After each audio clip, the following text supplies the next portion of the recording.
सकाळी जंतर मंतरवर आंदोलन स्थळी अचानक पोलीस दाखल झाले। त्यावेळी आंदोलकांनी जोरदार घोषणाबाजी करत पोलिसांना घेराव घातला।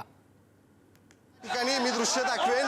आंदोलन स्थळावरती काही पोलीस अधिकारी आले होते आणि त्या पोलीस अधिकाऱ्यांना या सगळ्या आंदोलकांनी कशा पद्धतीने पळवून लावलेलं आहे। ज्या पद्धतीनं 20 तारखेला या तरुणांवरती लाठीचार्ज झाला त्याचा राग जो आहे तो या तरुणांमध्ये स्पष्टपणे जाणवतोय, स्पष्टपणे दिसतोय। आणि हेच तरुण कशा पद्धतीने पोलिसांना घेराव घालून या ठिकाणाहून चालते वा असं देखील सांगताना पाहायला मिळतात। पोलिसांचा घेराव जो आहे तो या तरुणांनी घातलेला आहे आणि आंदोलन स्थळावरती आणि या परिसरामध्ये आपण येऊ नका असं या अधिकाऱ्यांना हे सगळेजण सांगताना दिसतात। या मुलांच्या चेहऱ्यावरती राग देखील पाहायला मिळतोय आणि तो राग या ठिकाणी स्पष्ट दिसतोय।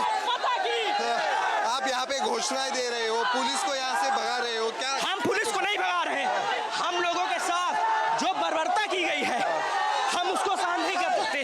हम शांतिपूर्ण से यहाँ अपना धरना प्रदर्शन दे रहे हैं। धर्मेंद्र प्रधान पुलिस के ऊपर गुस्सा भी दिख रहा है सबका। वो सब 20 तारीख को जो लाठीचार्ज हुआ उसकी वजह से सब दिख रहा है ये सब। बिल्कुल, अगर ये लाठीचार्ज न किए होते तो आज ये इनको देखने को न मिलता।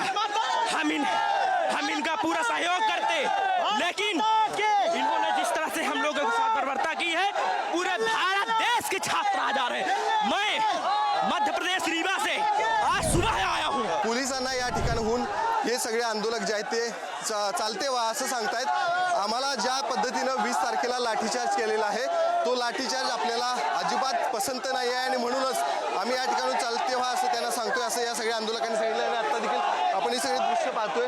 हे सगळे आंदोलक या पोलिसांना देखील सांगताना हे सगळे दिसतात।